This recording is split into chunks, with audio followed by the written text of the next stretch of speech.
In our Let's Play, we most recently broke our dissident priest friend of the Blades out of jail from the floating rock that is above Vivek City. And we now have to meet, I believe, a contact in Ebonheart, close to the docks, in order to access the dissident priest's hideout. Oh yeah, Mayra Milo. That's the name. I gave Mayra Milo a divine intervention scroll. She'll meet me at Olamayan, a dissident priest monastery, and we'll get the lost prophecies. I'll go to the east docks in Ebonheart, find Blata Hateria, tell her that Mayra Milo sent me and that I want to go fishing. She'll bring me to Olamayan by boat. I must speak with Verena Aaron, a monk at the dock at Holyman, about Holyman's magically hidden entrance. Okay, so Blata Hateria is what we're going after. Yeah, I mean, I love that the main quest of Morrowind, pretty much as a storytelling device for the culture of the Dark Elves, involves hidden secrets and, you know, literally interacting with members of their pantheon and the gods. And it kind of showcases that, you know, the elves' world, or the elves' contact with the divine, is very strong. And this is obviously showcased in the High Elves, but the Dark Elves also have their own, I guess, unique experience with, you know, the emphasis on ghosts, the emphasis on, I guess, turning away from the Somerset Isles and normal Altmer culture and engaging in something of their own, something different. I always like the difference between High Elves and Dark Elves in Morrowind, and wonder often what they think of each other. You know, there's a lot of history there. And also, especially because our next game, Elder Scrolls 6, is going to take place on Somerset Isles, we're pretty sure. And that will, you know, I always kind of thought that it would be on Somerset Isles, because they've gone to some very interesting places, and I don't think they would do the Breton homeland again of High Rock. I kind of was hoping that they could go to the Argonian homeworld. Oh, I guess the pathing put that Kagudi right in front of us, but you know what? We also would like to soul trap that.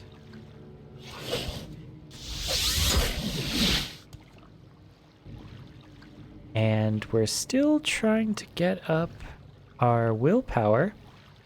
It's at 7 right now, though that's good. Oh Lord, here biggin. Yes. So let's try, let's see. Restoration, illusion. You know, we could do calm, but we also want to kill him before the soul trap runs out, so probably there was a mysticism spell that does damage, right? Absorb? Absorb is mysticism. Yeah, let's try absorb, because we want our mysticism to get up. Our destruction's already at 57. Let's try getting that mysticism up a little bit. Oh, medium armor increase. Okay. You know, absorb is seeming really effective here. Maybe it's weak to magicka, because magicka is... Oh, it's diseased. Can't... Oh my god! Oh, Jesus! Okay. Well, I guess we'll get 2 Kakudi souls today. Wow.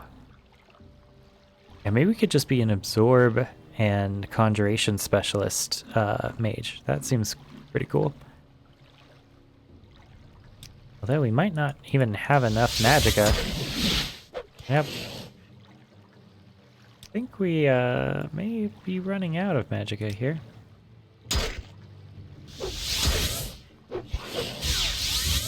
Oh, yep. We don't have enough. There we go. Wow, this is... So that's Morrowind for you, where the animals look like this. Absolute beasts. And that is right next to someone's, like, house. Oh my god. We keep on getting interrupted in our rest. Yep. Complete with a little Khajiit slave. I wonder if we can free that slave right now if no one's watching. You think we could? We might be able to. I mean, actually, if we get the key... Yeah, because we can't just free them, and they do have the slave bracers on. You can tell by that shiny little bracer right there. What are you doing here? Can you let Shini go free? Shini cannot be freed without the key. I bet you it's in this house. Better than lizard. We work hard, no steal. Make you happy. Wow. Khajiit better than lizard. Work hard, no steal. Make you happy. That's kind of a really sad commentary.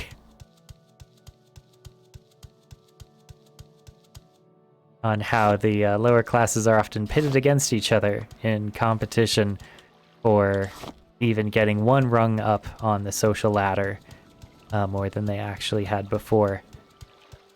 Which actually was in a book that I processed today called The Race for Citizenship, about the California... well, actually, I could just read the description.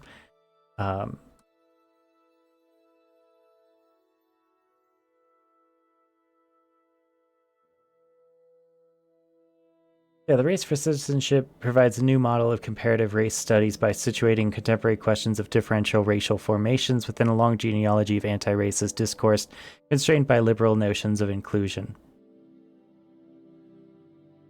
Interesting.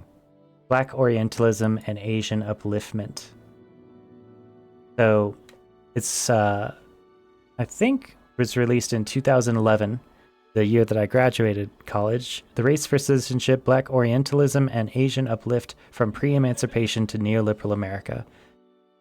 It says, Helen Herrera June explores how the history of U.S. citizenship has positioned Asian Americans and African Americans in interlocking socio-political relationships since the mid-19th century, so the middle of the 1800s, rejecting the conventional emphasis on interracial prejudice. June demonstrates how politics of inclusion has constituted a racial other within Asian American and African American discourses of national identity.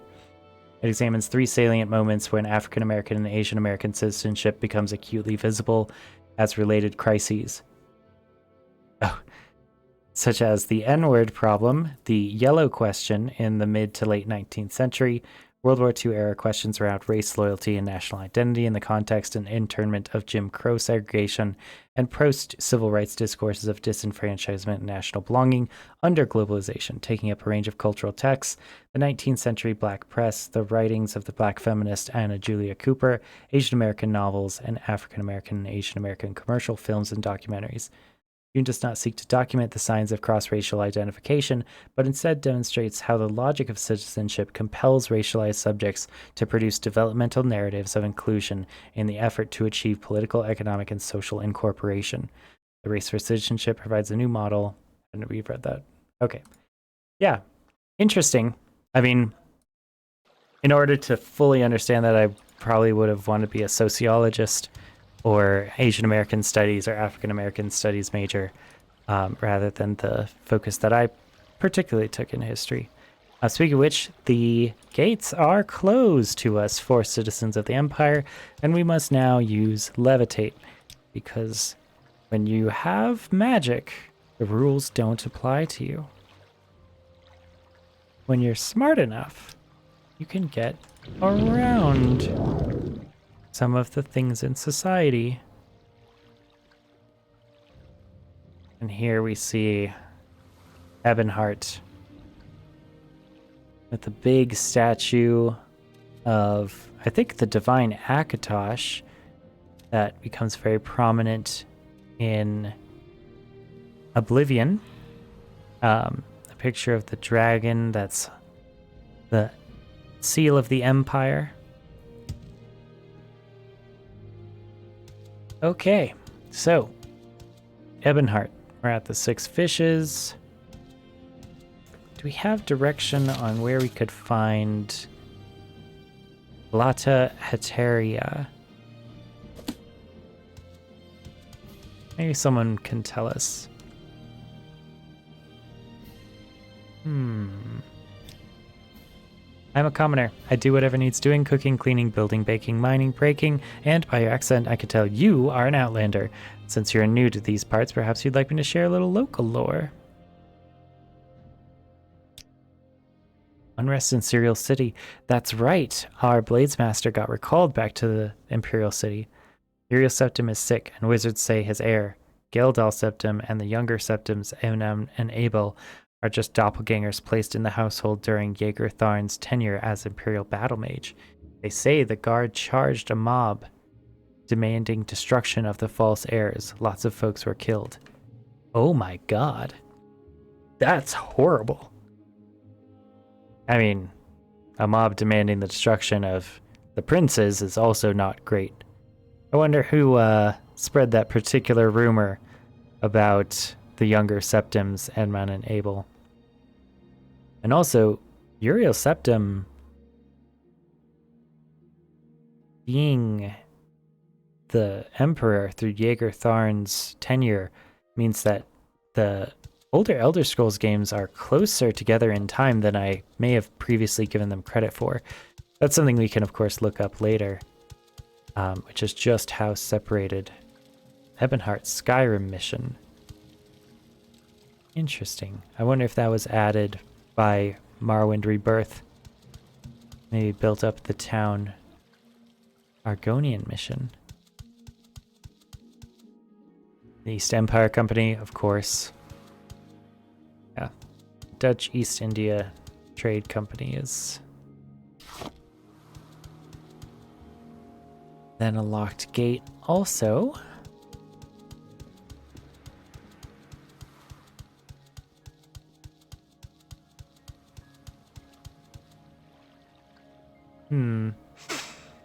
Greetings, Citizen Tiberi. I'm Pilus Amatius. Matthias, can I help you? Is this your first visit to Ebonheart? Is there some specific place you seek?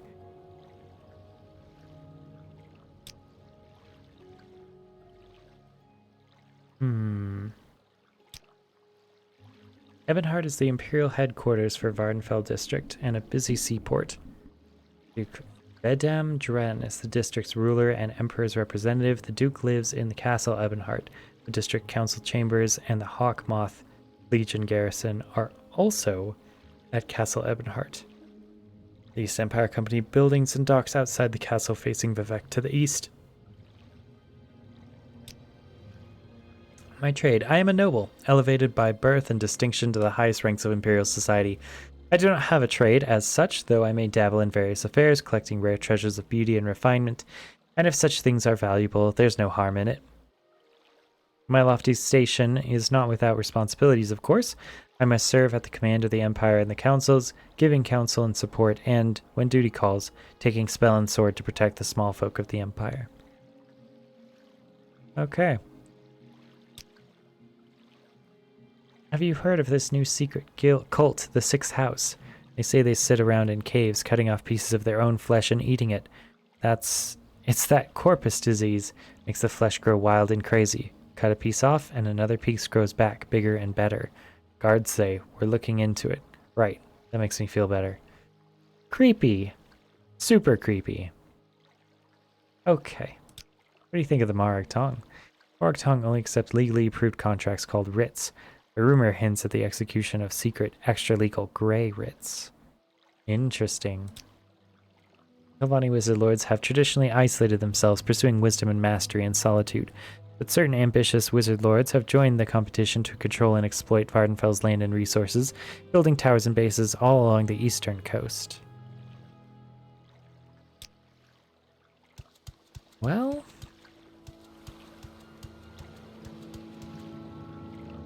maybe this person is able to tell us where our friend is. Greetings, Citizen Tiberi. I'm Ulfin Grologrob. Can I help you? This is your first visit to Ebonheart?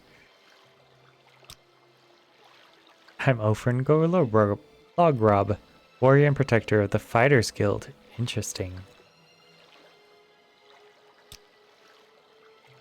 I'm a warrior by trade. I know how to fight when necessary, but I much rather look so tough that critters give up or run away when they see me. Personally, I favor long blades of all kinds. They use long blades in many different styles and craftsmanship here in Morrowind.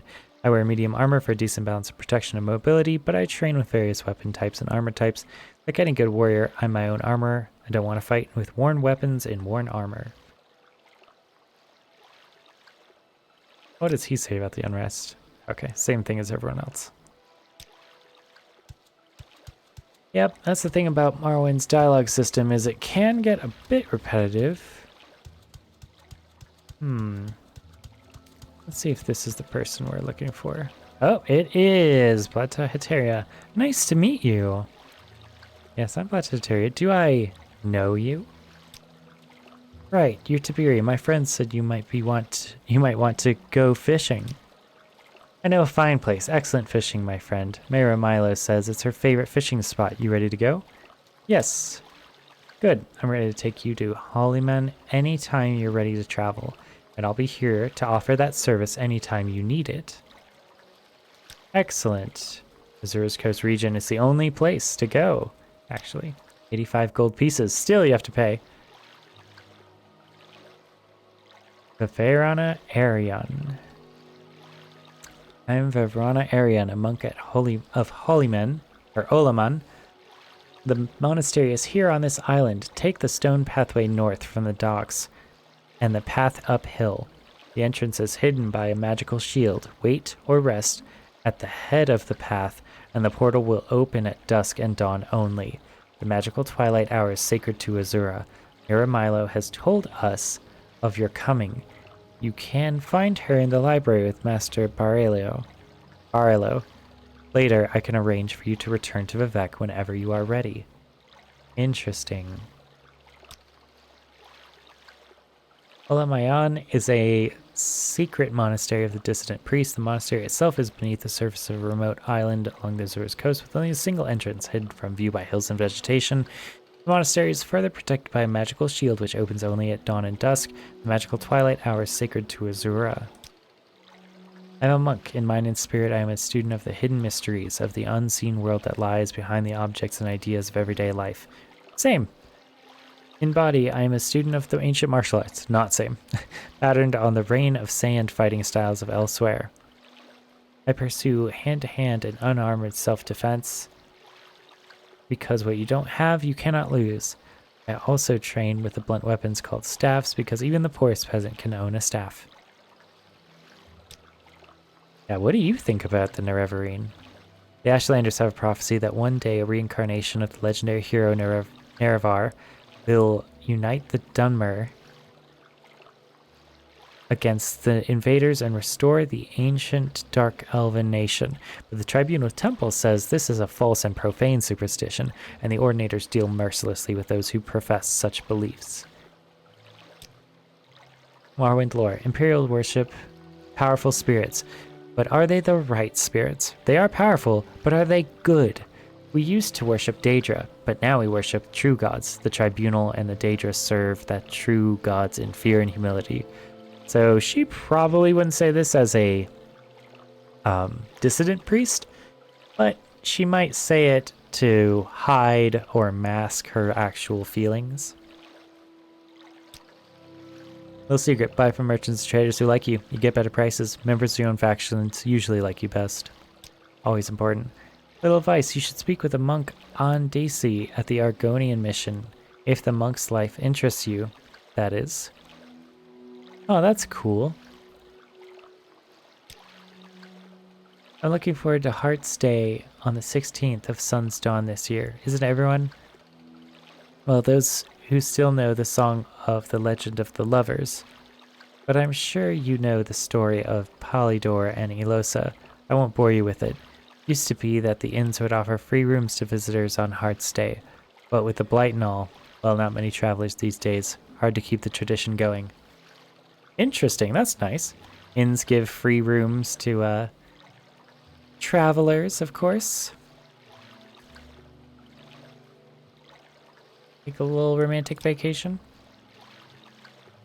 Olemayon is a secret monastery. Okay, thank you. We are the dark-skinned, red-eyed elven people of Morrowind. The Westerners call us Dark Elves, but we prefer to call ourselves Dunmer.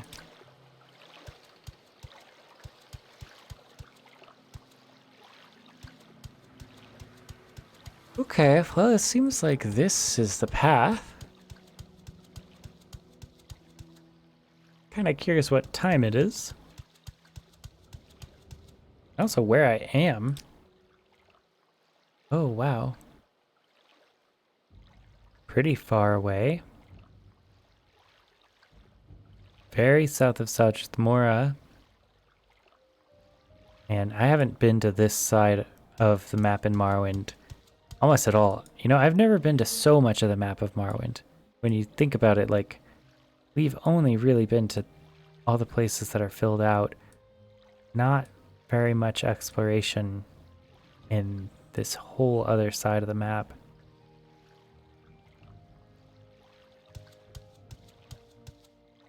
Yep, some Daedra shrines over there. This is Azura's coast, maybe? Pretty cool location. Oh, and there's a rat up here, of course.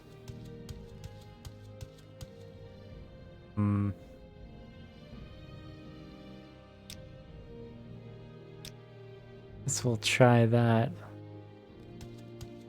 Good old absorb health. You know, it just shows like the mysticism school in Morrowind has some pretty damaging spells. Really useful spells. And that mysticism, or absorb, is not a destruction skill. It is part of the secret mysteries.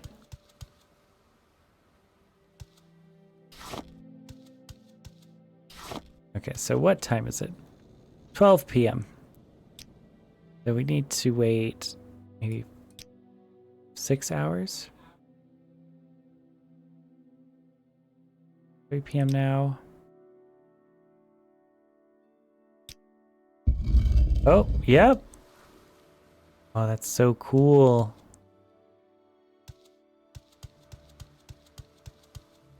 All right.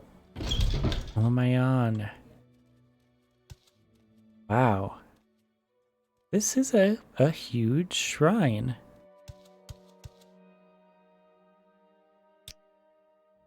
St. Loris. I mean, it is cool that they're like still part of the temple. They still believe in, you know, a lot of the important aspects of the temple, and they still can use temple magic, but they just also believe in the whole story. Tivium Sadri.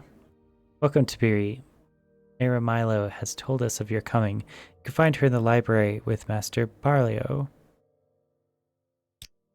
What do you buy? Ash salts. Got some alchemy stuff. Yeah. I mean, I am part of the temple, so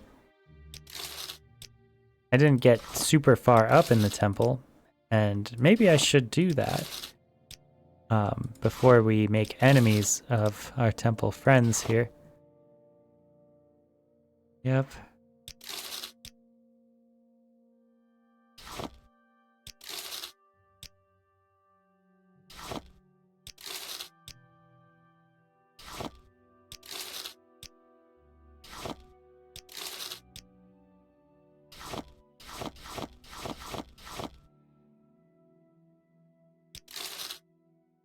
Okay. Let's get all of these blessings first. I'm not sure what they do. Fortify Magicka, resist poison, versus bloom.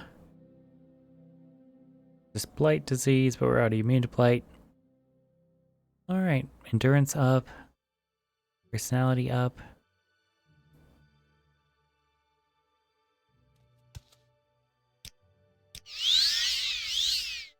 Ooh. I don't think this is for me necessarily, but it might be. Okay. There's a chest with some stuff in it. Rock of Lothos, Vex Fury. That is wandering. Or warding. Spirit of Nerevar. That's so cool. That's us. Getting a blessing from our own shrine. And St. Ohms. Yeah, let's see. Fortify Fatigue, Spirit of Nerevar. 20 points. Fortify Attack, Vex Fury, 5 points. Fortify Skill, Helm Scory, Restoration, 5 points. Magicka, 10 points. Versus Bloom, 5 points. Merida's Warding, Corpus Disease. Interesting. Heal to St. Dellen, 10%. Willpower up with Rock of Lothros. Helm's Benediction, 20% resist common disease. Okay. What a cool place. Is there something you need? I can't believe I've seen a dark elf with such a grand outfit in some time. I'm a pilgrim. I search for enlightenment and hope to purify my soul through facing and overcoming the challenges of pilgrimage that reenact the tests and trials of the gods, saints, and heroes. I visit the shrines and make devotions everywhere I travel, in village temple shrines, the high fane of Vivek, or at the remote shrines scattered all over Vardenfell. We are fiercely loyal to the temple's ancient traditions, but we are troubled that the ultimate source of the tribunal's divinity might be the same as the source of Degathur's evil power. Degathur's power seems to wax as the tribunal's power wanes. Read the Progress of Truth and other documents of the Apocrypha in our library, and you'll see why we are uneasy. Wow, okay.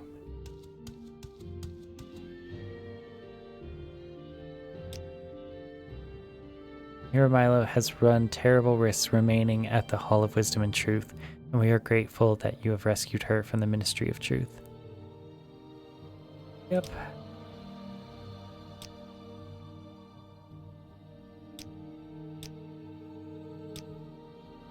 Ooh. Master Barlio is the abbot of our monastery and head of our secret order. We have adopted the name Dissident Priests. We are not ashamed of our disputes with the temple's hierarchy. Cool.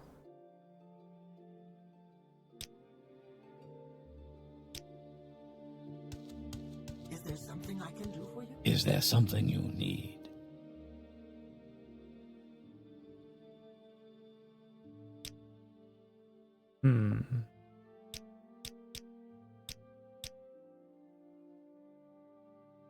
Have you noticed Ferel's proclamations about protecting the rights of property and preserving law and order? The Imperial Legion does little enough to capture and prosecute abolitionists. That's a bit hypocritical, don't you think? Well, sometimes the right thing is just the right thing. Sorry if he's a bit traditionalist. You need? It's an interesting intersection that the dissident priests could be fiercely loyal to the temple's traditions because of traditionalism, and also very, very racist because of that same traditionalism, and also pro-slavery. Sneak, acrobatics. I do need acrobatics. What should we get? Endurance, absolutely. Willpower, absolutely. Personality is currently ahead. Yeah. Personality training through probably mercantile, honestly. Yeah, getting our mercantile even higher up.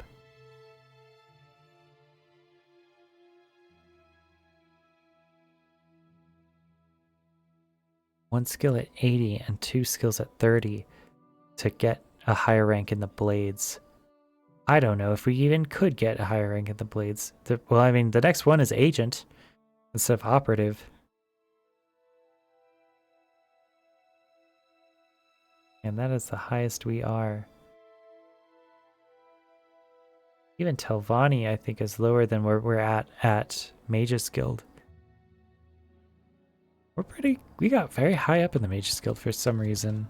I don't remember doing that on purpose. Hey, Fraki, do you know a lot about Dark Elf religion? Hey. Okay, he's just a pilgrim.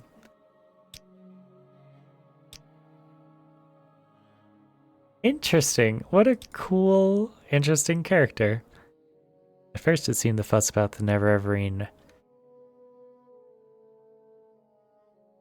prophecy was just silly superstition. Then I learned that the Dunmer have been waiting for Lord Nerevar to come back for centuries. The Incarnate, they call it. Every few years an Ashlander appears, and the tribes call him the Incarnate. When the temple goes out, hunts him down, and reveals him as a fake. Why does the temple worry so much about it? Good point. You know, he's just asking questions. Fraki is. These are owned beds. Is there something you need? Mibinasaz Adanipu. So he's probably an Ashlander tribal member. Judging by the name.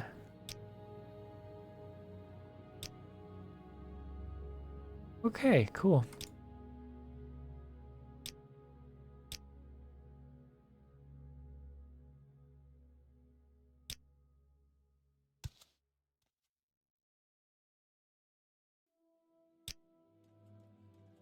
Brief History of the Empire version 2. We could read that.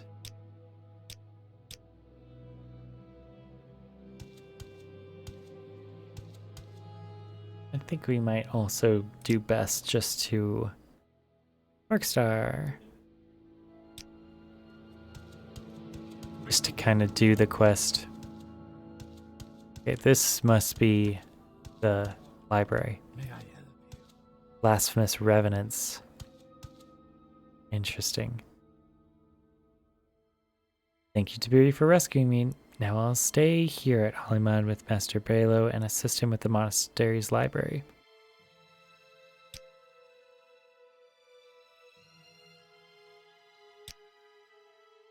Okay.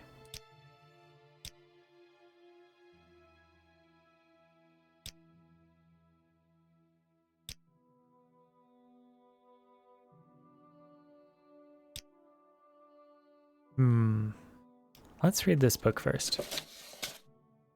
Blasphemous Revenants.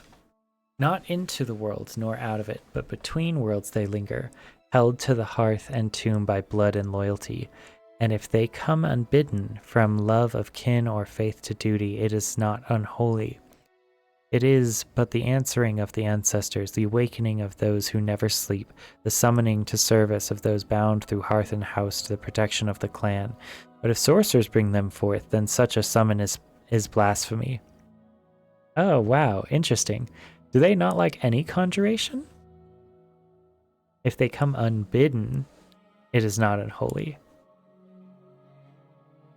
An abomination before the tribes and temple, and a sin so great that ages of burning cannot cleanse the fault. Abide not the sorcerer among you, for he comes to steal the bones of your fathers and dust of your tombs.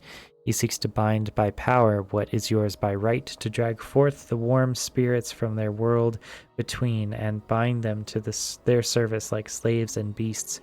Who can know the shame of the dead, the ceaseless weeping of the necromancer's thrall? Cruel enough is the ancestor's service given in love to hearth and kin, but ghost or guardian, bonewalker or bone lord, summoned by profane ritual and bound by force to the corpse miner's will, how may such a spirit ever find rest? How may it ever find its way back to its blood and clan?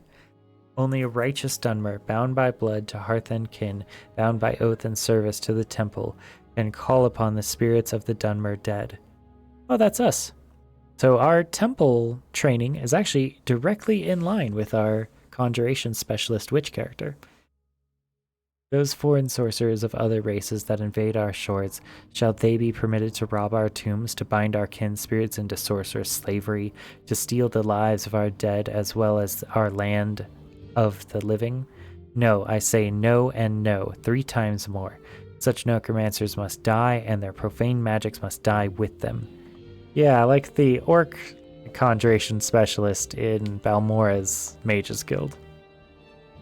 And shall we tolerate the hidden hosts of the undead, the arrogant princes of necromancers, and ancient vampire demons who creep from their lairs in the west, seeking refuge in profane Daedric shrines, abandoned Dunmer strongholds, and corrupted subterranean labyrinths of the detested Dwemer race? Wow, kind of racist there. For ages, the great houses and temple have kept our land clean of the vampire's taint, but now these undead lords and their vile cattle have returned. These vampires must die, and their corrupt cattle with them, and their blood taint must be forever erased by fire and stake. Okay. Very anti-vampire.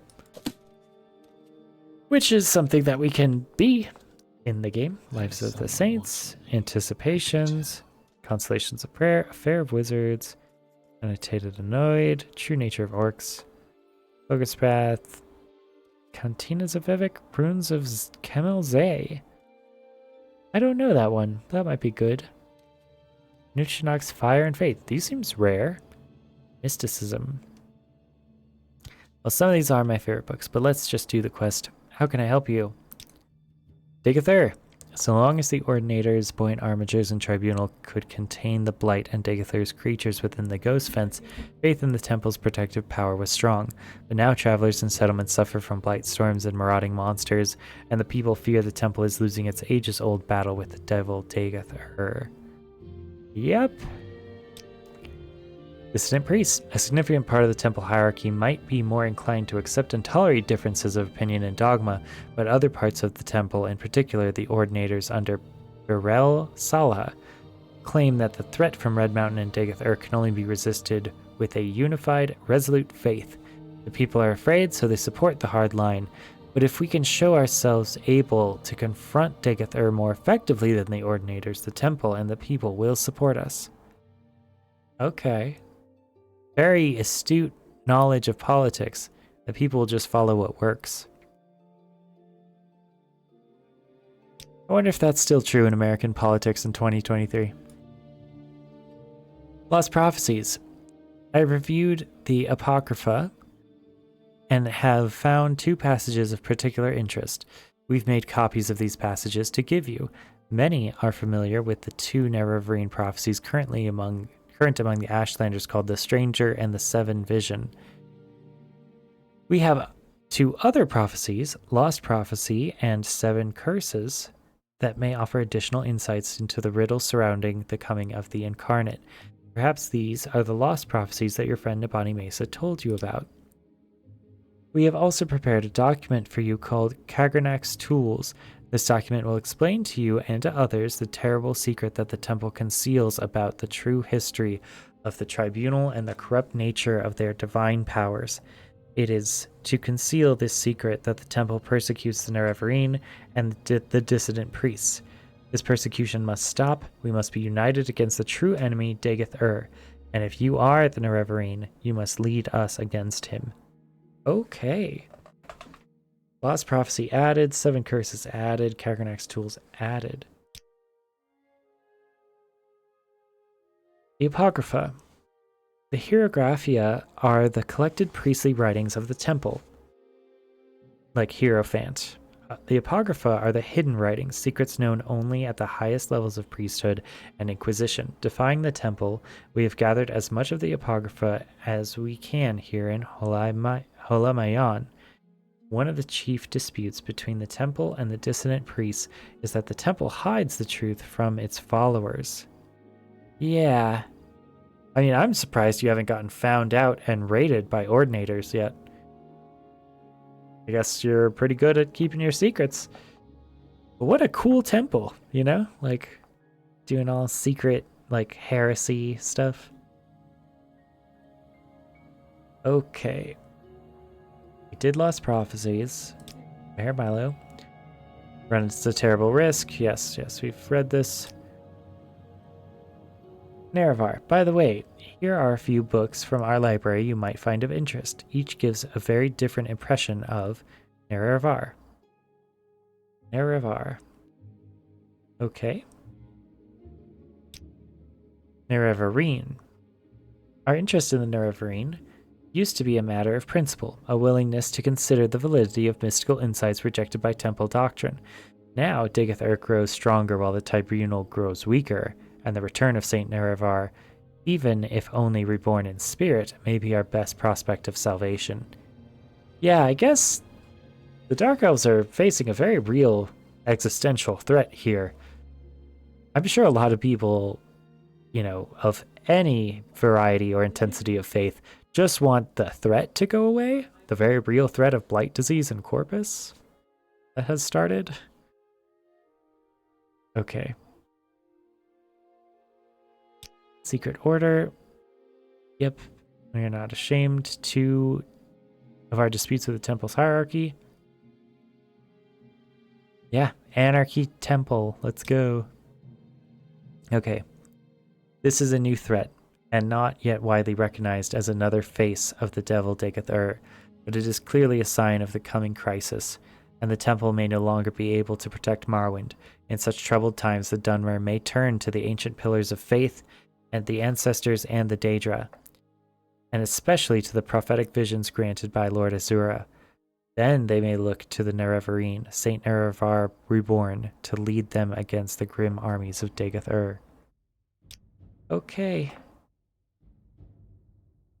Yep.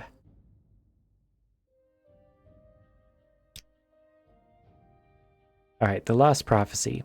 From 7th sign of 11th generation, neither hound nor guard, nor seed nor harrow, but dragon born and far star marked. Interesting. Dragonborn. Could be Skyrim? They call him Dragonborn. Usro Da. And far star marked, Outlander incarnate beneath Red Mountain. Blessed guest counters 7 curses. Star blessed hand wields the thrice cursed blade to reap the harvest of the unmourned house. I've annotated your copy of the Lost Prophecy with our best efforts at interpretation, but a rough summary might be an outlander foreign-born but welcomed as a guest confronts 7 curses beneath Red Mountain. His hand, blessed by Azura, uses a cursed blade to bring justice to House Dagoth or House Dwemer, or both. The Nerevarine, an outlander, that wouldn't please many Ashlanders and may explain how the prophecy got lost. Yeah, I could see that. Alright, the 7 curses. The 7 curses reads as follows. Through the doors of the unmourned house, where scoffers scoff and schemers scheme, from the halls of the oath-breaking house rings 7 curses of gods blasphemed. First curse, curse of fire. Second curse, curse of ash. Third curse, curse of flesh. Fourth curse, curse of ghosts. Fifth curse, curse of seed. Sixth curse, curse of despair. Seventh curse, curse of dreams. Your copy of the 7 curses bears our guesses at interpreting the verses. In short form, 7 curses come from House Dagoth or House Dwemer, or both. Fire and ash come from the Red Mountains. Flesh is corpus. Ghosts, seed, and despair are unclear. But Curse of Dreams seems to refer to recent cases of soul sickness and sleeper attacks in the towns. Okay. Alright, well, thanks for annotating the things you gave me. Alright.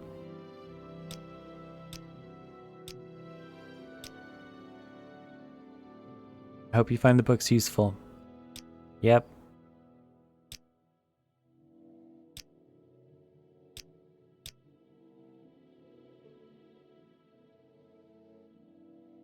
Okay. I mean, we got the books.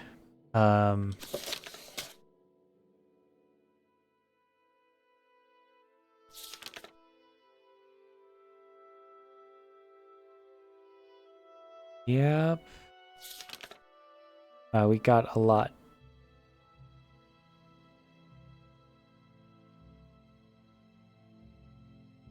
Right, a stone pathway north of the dock leads uphill to the entrance to Hollyman, but the portal opens only at dusk and dawn, the magical twilight hour sacred to Obsura. I'll find Mary Mila in the library with Master Blano later. Bevrana Aeron can arrange my return. Okay. Lavis Berlioz says the faith in the temple's protective power was strong as long as the Ordinators' Point Armatures and Tribunal could contain the Blight and Dagoth Ur's creatures within the Ghost Fence, but now travelers and settlements suffer from blight storms and marauding monsters, and the people fear the temple is losing its ages-old battle. Okay, so we've seen a lot of these before. Temple might not be intolerant.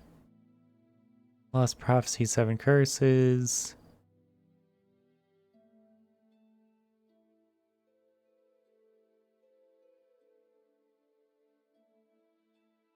It may surprise the Ashlanders, but it suggests that I might really be the Nerevarine.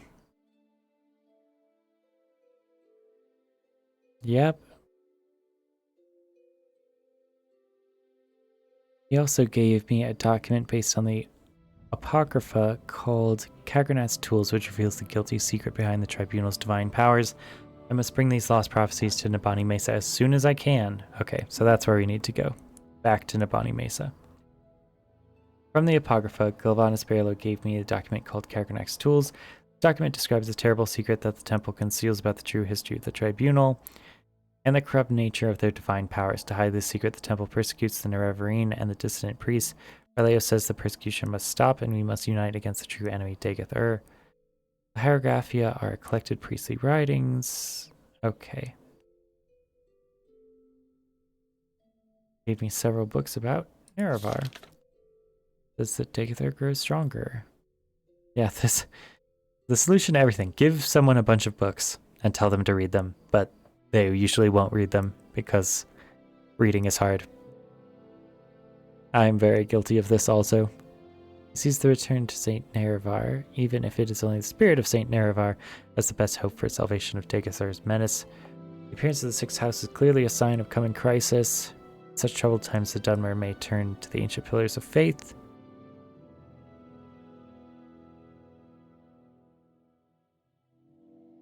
Alright. Here's Galvanus Parlor's short interpretation of the Lost Prophecy. An Outlander foreign-born welcomed as guest confronts 7 curses. Okay, so we just saw this. And then this is the interpretation of 7 curses. Alright, well, let's see if we can get some of the notes.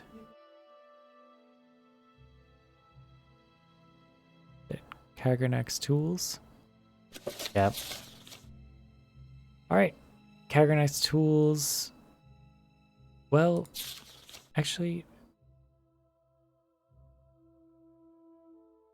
yeah, I think this is it. Summarized from the Apocrypha by Galvanus Barlow, Abbot of Hollyman, and various of the dissident priests. Beneath Red Mountain, Dwemer miners discovered a great magical stone. By diverse methods, Lord Kagranat, High Priest and Mage Crafter of the ancient Dwemer, determined that this magical stone was the heart of the god Lorcan, cast here in the Dawn Era as a punishment for his mischief in creating the mortal world. Wow. Oh my gosh. Determined to use its divine powers to create a new god for the exclusive benefit of the Dwemer, Kagranat forged 3 great enchanted artifacts, which are called Kagranat's Tools. Wraithguard is an enchanted gauntlet to protect its wearer from destruction when tapping the heart's power. Sunder is an enchanted hammer to strike the heart and produce the exact volume and quality of power desired. Keening is an enchanted blade that is used to flay and focus the power that rises from the heart. Okay, so you need a gauntlet, you need a hammer, and then you need keening. Enchanted blade to flay and focus the power that rises from the heart. When Kagranat used these tools on the heart in the Battle of Red Mountain, no one knows what happened, but the Dwemer race disappeared entirely from the mortal world. Lord Nerevar and Lord Dageth retrieved these tools and didn't know what to do with them. Nerevar asked Dageth to guard the tools while he went to consult with his counselors, Vivek, Alamaxria, and Sothasil. He left and spoke with his 3 counselors, and they decided to return together to Red Mountain to decide what to do. But while Nerevar was gone, Dageth was tempted and confused by the powers of the tools. When Nerevar and the counselors arrived, he refused to give up the tools, claiming he had sworn to Nerevar to protect them.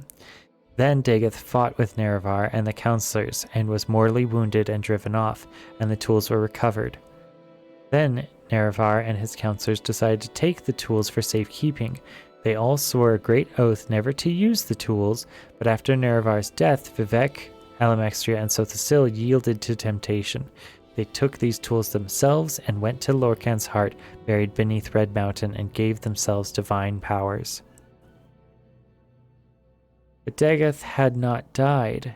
We don't know what happened, but this is what we believe. His experiments with Kagranek's tools had joined him to the heart's divine nature in some way, so that he learned to draw power directly from the heart. We conjecture that Dageth-Ur, driven by anger and greed, used the heart without caution and restraint, and as a result, he has become terribly powerful and terribly mad.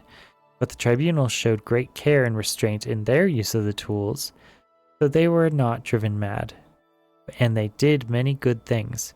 Nonetheless, the tribunal too appear to have, misspelled here, been corrupted by the heart's power, though more subtly. Kagranek's tools are cursed. Stealing power from the heart of a god is a terrible folly, and fated to disaster. The tribunal is losing its battle to control the power of the heart. They are sustained by the same tainted power that drives Dageth-Ur mad. They grow weak and cannot protect us from Dageth-Ur. But even if they could, would we be wise to worship gods such as these? They conceal the truth from us out of shame. They persecute the Nerevarine and the dissident priests out of shame, when they should be welcoming them and enlisting their aid against Dageth-Ur. The tribunal have done much good for Morrowind and the Dunmer, but they succumbed to the temptation of Kagranek's tools, and though these tools once may have seemed the instruments of salvation, now they must be seen as instruments of doom. Interestingly written. They are very careful to say that the tribunal is still good and that they should preserve the power structure of the temple still, while still advocating for change. An interesting spot. St. Nerevar, from a short temple pamphlet for Western readers. Ages ago, Nerevar was the greatest Dunmer general, first counselor and companion of Vivek, Alamaxria, and Sothasil, who, with the power of the great ring of the ancestors, one clan under Moon and Star, united the Dunmer houses to confront the evil Dwemer, the treacherous House Dageth, and their western allies at Red Mountain. By providence, the faithless Dwemer were utterly destroyed and their allies defeated, but Nerevar, mortally wounded in combat with the traitor Dageth-Ur, was driven from Red Mountain. Nerevar died not long after of his wounds, but he lived to see the birth of the temple and to bless the unity of the Dunmer into the safekeeping of Almasivi, the temple, and all its communion of saints. Interesting. The exact circumstances of your death are, I guess, having conflicting stories with them. One is that you're mortally wounded and then you leave and you die not long after, but you live to see the birth of the temple and bless everyone. Yeah. I'm really curious which narrative is actually correct here. Okay.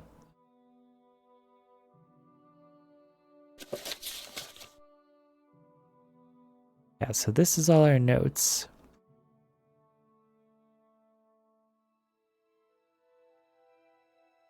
And our quality of our intelligence is really going up from our sources. Tomer got snapped.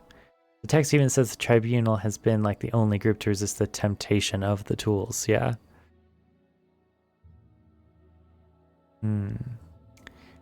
Okay. Let's read one more book and then we shall break it off and call it an episode. Nerevar, Moon and Star. This is a selection from the series of monographs by various imperial scholars on Ashlander legends. Okay, so again, an outside Western perspective about Ashlanders. So keep that in mind. In ancient days, the Deep Elves and a great host of Outlanders from the west came to steal the land of the Dunmer. In that time, Nerevar was the great Khan and war leader of the House of People, but he honored the ancient spirits and the tribunal law and became as one of us.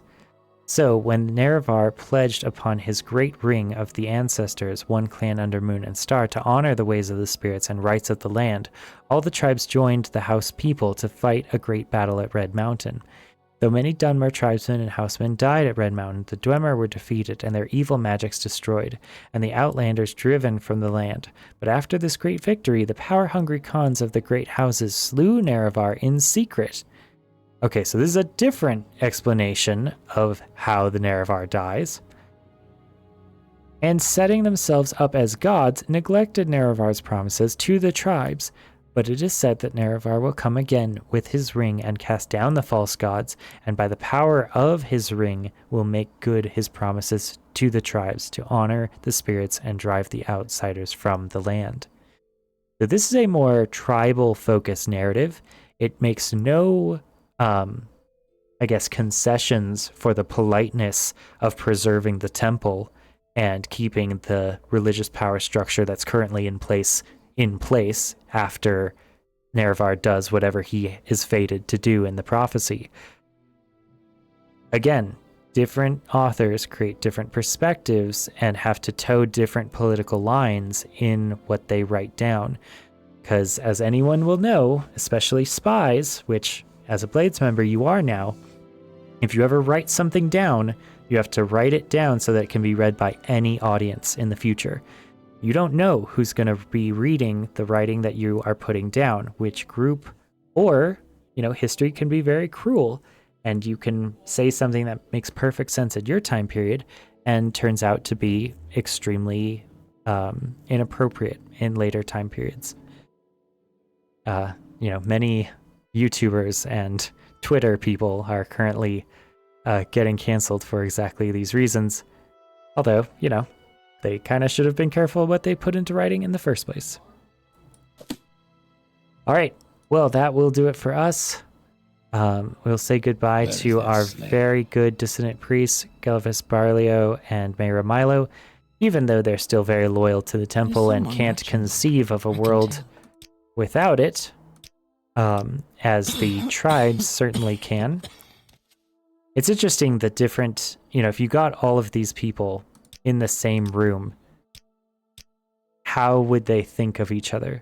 The dissonant priests would think differently of the Ashlanders, and the Ashlanders would certainly think differently of the dissonant priests. All right. Well, I will see you guys later. We may record another episode soon. And yeah, thanks for tuning in. Peace.